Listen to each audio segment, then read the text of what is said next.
Pakistan cricket दुनिया में एक हकीकत, और पाकिस्तान क्रिकेट के हवाले से दुनिया में कोई ये नहीं कह सकता कि पाकिस्तान क्रिकेट के बारे में नहीं जानते। दुनिया में पाकिस्तान क्रिकेट को एक बड़ी कदर व मंजिलत हासिल है, और पाकिस्तान सुपर लीग के आने के बाद पाकिस्तान क्रिकेट का जो हम कहते हैं कि एक नया मुकाम बना, तो शायद ये कहना गलत नहीं होगा। On the other side Pakistan के ऐसे बहुत सारे खिलाड़ी हैं जो पैदा पाकिस्तान में हुए, फ़र्स्ट क्लास क्रिकेट भी खेले, लेकिन आज वो दुनिया की मुख्तलिफ़ टीमों से बैनुल अक़वामी क्रिकेट खेल रहे हैं। आज के इस प्रोग्राम में एक ऐसे ही खिलाड़ी के साथ हम आपकी मुलाकात कराने जा रहे हैं। उनका नाम सिकंदर रज़ा, जो इस वक्त हमारे साथ आज के इस शो में मौजूद हैं और ज़िम्बाब्वे को रिप्रेजेंट कर रहे हैं, और गुज़िश्ता साल ऑस्ट्रेलिया में मुनक़्क़िद होने वाला ICC वर्ल्ड T20 इनकी शोहरत की बुलंदियों, इनकी परफॉर्मेंस के हवाले से ख़ासा यादगार और अहम रहा। खुशामदीद कहेंगे सिकंदर रज़ा साहब, और सबसे पहले तो मैं आपसे ये जानना चाहूँगा कि कैसा एक्सपीरियंस है पाकिस्तान सुपर लीग का आपका, और एक ऐसे टाइम पर जब आपकी परफॉर्मेंस को बूम मिला। जी अल्हम्दुलिल्लाह ये भाई, थैंक यू वेरी मच कि आपने बुलाया। जी माशाल्लाह काफ़ी अच्छा एक्सपीरियंस अभी तक जा रहा है। It's a very family oriented sort of environment इधर, और आई फील कि इंशाल्लाह परफॉर्मेंसेस लोगों की या प्लेयरों की जो अच्छी होती है उनमें ऑफ द फील्ड एनवायरनमेंट होना बहुत ज़रूरी है। सो अल्लाह का शुक्र है फ्रॉम लाहौर कलंदर साइड वो एनवायरनमेंट हमें मिला है, और इंशाल्लाह हम लोग पूरी कोशिश करेंगे कि अपना टाइटल रिटेन करें। That's wonderful. सिकंदर से मैंने पूछा कि सिकंदर रज़ा साहब, ज़िम्बाब्वे जो है वो होम ग्राउंड के ऊपर वेस्ट इंडीज़ के साथ टेस्ट सीरीज़ खेल रहा है, और जो आपकी कारकर्दगी रही है उस तनाजुर में आप अपनी टीम को मिस करके इधर पाकिस्तान में मौजूद हैं। तो ये जवाब तो सिकंदर रज़ा ने मुझे खुद दिया, लेकिन आइए इन्हीं की ज़बानी सुनते हैं। तो सिकंदर रज़ा साहब, आपकी टीम वेस्ट इंडीज़ से होम सीरीज़ खेल रही है, और किसी क्रिकेटर के लिए टेस्ट क्रिकेट बड़ी इंपॉर्टेंट होती है, but you are in PSL। जी सो एज यू नो कि या भाई अब FTPs नहीं है, एवरीथिंग इज़ सब कुछ बायलैटरल है। The chairman of the board या कोई डिफरेंट कंट्रीज़ के जब आपस में बैठते हैं तो वो कहते हैं जी हमारे पास ये विंडो अवेलेबल है, हमारे पास ये, तो अब बायलैटरल एग्रीमेंट्स होते हैं, ना कि FTP होती है। सो जब PSL का ड्राफ्ट था तो उस टाइम पे ये विंडो मेरे लिए फ्री थी। सो बेसिकली जब मैंने लाहौर कलंदर के साथ साइन कर दिया तो उसके बाद वेस्ट इंडीज़ सीरीज़ हमारे लिए फाइनलाइज की गई। तो फिर I had a very honest chat with the managing director mister Givemore Makoni. मैंने उन्हें कहा कि मैंने तो PSL साइन कर दिया है और ये सीरीज़ अभी आ रही है, और अगर अभी पुल आउट करना पड़ा तो you know it's not nice. I mean place की रेपुटेशन, बोर्ड्स की रेपुटेशन, फिर इस तरह थोड़ा सा प्रॉब्लम हो सकता है। तो ही वॉज़ वेरी अंडरस्टैंडिंग। उन्होंने कहा कि नहीं आप ऐसा करें, Pakistan has been our friend, वो वैसे भी ज़िम्बाब्वे के उन्होंने हमारे काफ़ी दौरे किए, हमने पाकिस्तान के दौरे किए हैं। सो आपने क्योंकि पहले ही कॉन्ट्रैक्ट साइन कर दिया था और टेस्ट क्रिकेट बाद में ही है, तो हम आपको इस दफ़ा जाने की इजाज़त देते हैं। So credit to him and the board कि उन्होंने मुझे रोका। उन्होंने कहा कि आप फुल PSL के लिए अवेलेबल है, अगर आपके पास कॉन्ट्रैक्ट है, जो कि है, आपने साइन कर दिया, आप जा सकते हैं, हमारी तरफ से इजाज़त है, आप ये 2 टेस्ट मैचेस स्किप कर सकते हैं। That's wonderful. But Sikandar, your birth place Sialkot, शायर मशरिक़ अल्लामा इक़बाल का शहर, लेकिन क्या दूसरी तरफ कहीं दिल के किसी गोशे में ये चीज़ थी कि यार पाकिस्तान सुपर लीग खेलेंगे, ज़रा पाकिस्तान में अपनी बॉलिंग और बैटिंग के जौहर दिखाएंगे? यह कुछ ख़ानदान के लोगों का प्रेशर था? क्योंकि आप वैसे तो पाकिस्तान से आपका ताल्लुक़ है, फैमिली आपकी ज़िम्बाब्वे के अंदर है, कि यहाँ के लोगों ने कह दिया था नहीं सिकंदर भाई आपने आना है, 3 टिकटें मेरी हैं, 3 भाई की हैं, सिकंदर भाई आप नहीं आए तो हमें टिकटें कौन देगा? ऐसी प्रॉब्लम यह है भाई मुझे अभी फेस करनी पड़ी है। और फिर कोई ये नहीं कहता कि हमें टिकटें चाहिए, and it's a blunt truth. First request ये आती है जी हमें 7 VIP चाहिए, 10 VIP चाहिए, and you basically get caught. और ये सिर्फ मेरे साथ नहीं, मोस्ट ऑफ द प्लेयर्स के साथ है। तो it's a good headache sometimes, लेकिन इट्स अ हेडेक स्टिल। तो फिर आपको डिवाइड करना पड़ता है। अच्छा आप एक काम करें, आप इस फैमिली के साथ इस दिन आ जाएं, इस फैमिली के साथ इस दिन आ जाएं।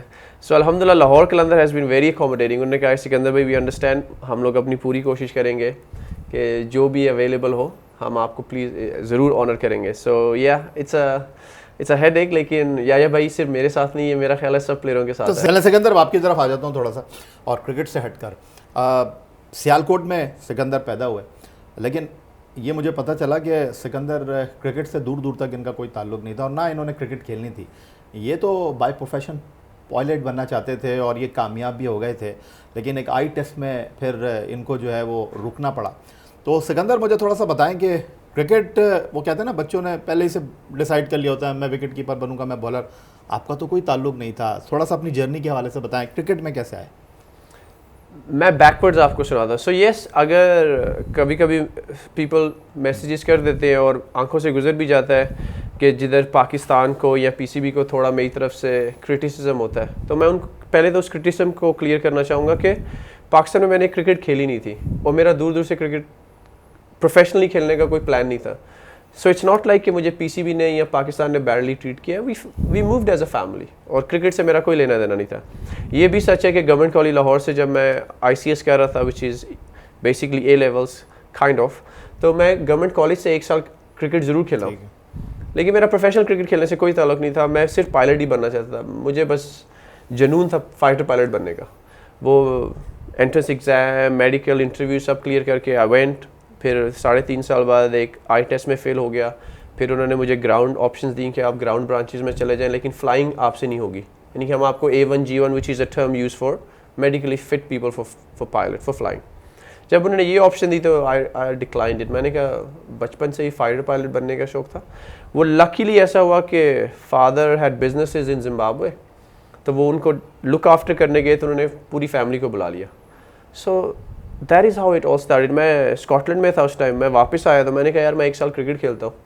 तो वो 1 साल में जब जिम्बाब्वे क्रिकेट ने मुझे देखा तो उन्होंने मुझे कॉन्ट्रैक्ट दे दिया for domestic cricket, for the franchise cricket, and that's how journey started. It was honestly याया भाई, it was all destiny, coincidence, right time at the right place. आप जो भी अल्फाज यूज़ कर सकते हैं, प्रॉब्ली फिट्स वेल, वो मेरे लिए ठीक फिट होंगे। जो सिकंदर ने बात की फाइटर पायलट बनना चाहते थे, सिकंदर की ज़िंदगी जो है किसी फाइटर पायलट से कम नहीं है, क्योंकि अल्लाह ताला की इनके ऊपर ख़ास ब्लेसिंग है और ये कैंसर सर्वाइवर पेशेंट हैं। और जिस तरह अभी इन्होंने अपनी गुफ्तगू में खुलासा किया कि इन्होंने ज़िंदगी में अपने आप से लड़ा है और अल्लाह ताला का इनके ऊपर बड़ा करम है। तो सिकंदर, इस हवाले से भी थोड़ा सा मैं जानना चाहूँगा कि एक मुश्किल टाइम आपने देखा, इधर थे या इधर? जी या भाई, सो कब हुआ और कैसे हुआ? आई रिमेंबर मार्च में हम लोग अफ़गानिस्तान के ख़िलाफ़ सीरीज़ खेल रहे थे, तो आई रिमेंबर के शोल्डर में राइट पूरा आर्म काफ़ी दर्द करता था, स्पेशली द टॉप हाफ। तो आई रिमेंबर कि मैं फिजियो के, यानी कि हमारे 2 टेस्ट मैचेस, वो टेस्ट मैचेस जो 3 T20 आप ये तो नहीं समझे कि मैं बॉलिंग की वजह से शायद दर्द हो रहा है? मुझे लगा कि कुछ मस्कुलर है। अच्छा। मेरे तो वहमो गुमान में भी नहीं था कि it will be that serious. मुझे लगा मस्कुलर, अभी चला जाएगा, अभी चला जाएगा, अभी चला जाएगा, लेकिन जा नहीं रहा था। कोविड का टाइम था, तो मैं बस सारी रात फिजियो रूम में था। फिजियो रूम से जब मैंने निकलना है तो मैंने पेन किलर्स और स्लीपिंग टैबलेट्स लेके निकलना, क्योंकि मुझे नींद नहीं आ रही थी दर्द की वजह से। उसका ये था कि मुझे सिर्फ आधा घंटा नींद आती थी, दर्द से थोड़ा के लिए राहत या निजात मिलती थी, लेकिन मैं सारी रात फिर जागता रहता। So I sit up like this, सारी रात मैं जागता रहूँगा। टुमारो डे 2, फिर डे 3, फिर डे 4, डे 5, इस तरह मैंने टेस्ट मैच खेला। मेरे फिजियो को पता था। कम्स द सेकंड टेस्ट, ने पूछा हाँ, मैंने कहा यार खेलेंगे, will do the same thing. So I went through वो उस पेन बैरियर के साथ दोबारा सेम रूटीन, एक day 1, day 2, day 3, day 4, day 5, T20s आ गए। उसने फिर मुझसे पूछा, मैंने कहा यार टेस्ट मैनेज हो गया, T20 भी मैनेज हो जाएगा, लेकिन द पेन और वो जो रूटीन थी, नींद नहीं आ रही थी दर्द की वजह से। सो हम लोग जैसे ही जिम्बाब्वे आए, the first thing we did, हम लोगों ने अल्ट्रासाउंड कराया। Ultrasound came clear, so we figure out कि मस्कुलर नहीं है। तब भी मैं सेफ था, मैंने कहा यार मस्कुलर नहीं भी होगा तो इट्स फाइन। उसने कहा यार MRI करते हैं, CT स्कैन करते हैं। सो आई रिमेंबर जब MRI और CT स्कैन के लिए मैं गया, तो जो रेडियोलॉजिस्ट था, मैंने उनको डायरेक्ट फ़ोन किया। मैंने कहा देखें मुझे रिज़ल्ट चाहिए, आप डॉक्टर को, मेरे डॉक्टर को भिजवाएंगे, वो आप कल भिजवाएंगे, पता नहीं किस टाइम मिलेंगे। मैंने टीम को ज्वाइन करना, हमारा बबल में टूर्नामेंट हो रहा है, तो मुझे अर्जेंटली मेरा रिज़ल्ट चाहिए। तो उसने कहा ऑफिस आओ। मैं ऑफिस गया तो उसने मुझे मेरी रिपोर्ट पकड़ाई। तो मैंने कहा जी सर क्या है? कहता है कि बेटा मैं आपको बता नहीं सकता, लेकिन ये ज़रूर कहूँगा कि आप कोई क्रिकेट नहीं खेलेंगे। देन मैंने कहा मतलब कि यानी कि कोई इंजरी है? मैंने कहा, तब भी मेरे जहन में नहीं आया। मैंने कहा कोई इंजरी है तो सर बताएं कि मैंने बबल ज्वाइन करना है, क्रिकेट खेलनी है, तो थोड़ा देर अगर टाइम ऑफ है। तो वो कहता है नहीं बेटा मैं आपको नहीं बताऊंगा, आप अपने डॉक्टर से ही पूछें, लेकिन आप क्रिकेट नहीं खेलेंगे। अच्छा। सो फिर आई रैंग माई फिजियो, मैंने कहा वी नीड टू सी। मैं स्पेशल उसके पास गया, मैंने रिपोर्ट ओपन की एंड बेसिकली सेड कि योर फर्स्ट डायग्नोसिस जो आपका आया है वो कैंसर एंड ट्यूमर है, we don't know what it is. The only option was surgery. Surgery के बाद जो बायोप्सी थी, वेयर दैट बेसिकली उन्होंने drill a hole, cut me open, drill a hole, अंदर जो कुछ भी होगा दिल टेक अ सैंपल, वो सैंपल डिसाइड करेगा कि क्या है। सो बेसिकली फर्स्ट सर्जरी जब हुई तो उन्होंने सैंपल वगैरह लिए, लैब में गए, it took them 14 days 15 days, और उसके बाद उन्होंने कहा कि सिकंदर एज सच तो अल्लाह का शुक्र है नहीं है, लेकिन बस क्रॉनिकल ऑस्टियोमाइलिटिस है, which is basically fungus, something was eating you inside. हम लोग उसको दोबारा सर्जरी करके निकालेंगे। इन बिटवीन वो जो 14 डेज थे रियाया भाई, वो didn't feel like 14 days, it felt a life time, वो गुजर ही नहीं रहे थे। और some of the things in between, for example मैं अपने सर्जन से एवरी थर्ड डे मैं उसके रूम में था, मैंने कहा हाँ what are the chances, what did you see, वो कुछ नहीं बोलता था, कहता था मैं कुछ नहीं बता सकता। मैंने कहा आपने देखा क्या है, जो आपने देखा, आपका इतना एक्सपीरियंस है, you know I was curious, उसमें आपको क्या लगा, व्हाट डिड यू सी, बताएं तो सही, देखा क्या आपने, कहता है कुछ नहीं। मैंने कहा कुछ निकला भी था, कहते हैं हाँ, तो मैंने कहा बताएं वो क्या था, कहते हैं वो अब लैब बताएगी। सो when the diagnosis came, उसने तब भी नहीं बताया, कहता है सिकंदर मैंने आपको लेट इसलिए बताया, first of all we don't share our patients, लेकिन तुम्हारा केस ऐसा था कि इमेजिंग में रेडियोलॉजिस्ट ने जो रिपोर्ट दी उसमें इतना क्लियर था कि जब क्रॉनिकल ऑस्टियोमाइलिटिस लैब से आया तो मुझे यकीन ना आया। मैंने कहा एक रिपोर्ट में इतना क्लियर है, मैं कैसे मान लूँ।